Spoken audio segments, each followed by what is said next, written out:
পুনৰ এটা ব্লগৰ মাজত মই হিমাংকই সকলোকে স্বাগতম জনাইছোঁ। আশা কৰোঁ ভালে আছে আপোনালোকে, ময়ো ভালে আছোঁ। বহুদিন ভিডিঅ' দিব পৰা নাই, তাৰ কাৰণে একদমেই চৰি।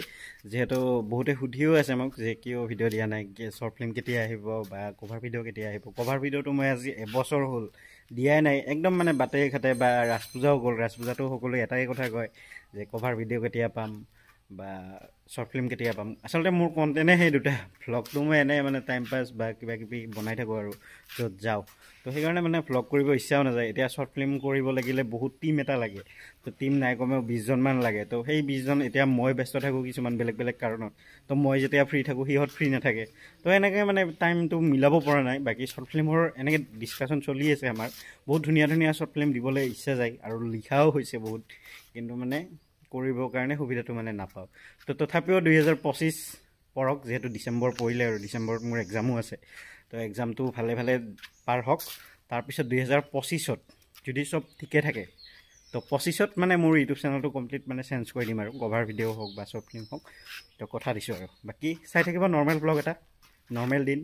তো এয়ে আৰু সেইফালে খৰি ফালি আছে, ইফালে ঠানিবিলাক নিদি আছোঁ আমি। সেইফালে এহা পূৰা মানে এতিয়া পাৰ হোৱা মানে দেখাই আছে। এনেকৈ ভিডিঅ'ত সৰু দেখি মানে ডিষ্টেঞ্চটো, কিন্তু বহুত ডাঙৰ আৰু। ইফালে হিমজ্যোতি আছে আমাৰ বহুত দিনৰ মূৰত। গাইজ কি খবৰ? বঢ়িয়া। আৰু আপোনালোকক এটা কথা কোৱা হোৱাই নাই, মাঘত মানে মোৰ মামাৰ বিয়া। আৰু গাঁৱৰ পৰিৱেশটো আপোনালোকে জানেই, গাঁও এখনত যদি কাৰোবাৰ বিয়া এখন ওলায়, তেতিয়া গাঁৱৰ সকলো ল'ৰাবিলাকে আচলতে এনেকৈ সহায় সহযোগিতা আগবঢ়ায়। সঁচাকৈ এটা খুব ধুনীয়া পৰিৱেশ, নহয় জানো? আৰু একতাই পৰম শক্তি। এজনেনো কিমান কৰিব? যদি আমি এনেকৈ 10-12জনে লগ হৈ যদি এটা কঠিন কামো কৰোঁ, তেতিয়াহ'লে হয়তো সেই কামটো অতি সহজে হৈ পৰে। এয়াই তাৰ চলন্ত উদাহৰণ, আপোনালোকে চাব পাৰে।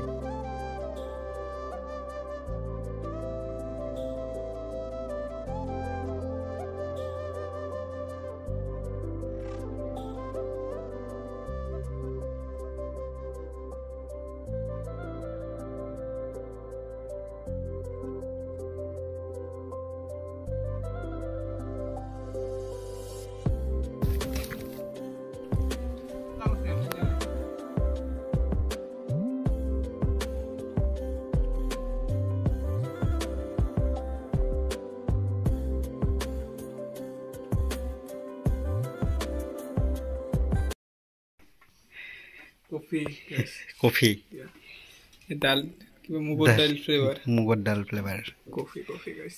ইফালে মেকিং, ইফালে আৰ্টিষ্ট, ইফালে আৰ্ট, ইফালে বানে আছে।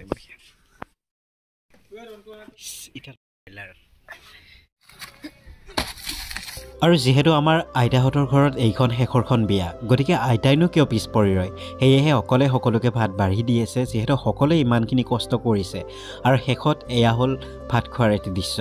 গতিকে আজিৰ ভিডিঅ'টো মই ইমানতে সমাপ্ত কৰিবলৈ লৈছোঁ। যদি ভিডিঅ'টোত কিবা ভুল হৈছে, আপোনালোকে মোক নিজৰ ভাতৃ বুলি ক্ষমা কৰি দিব।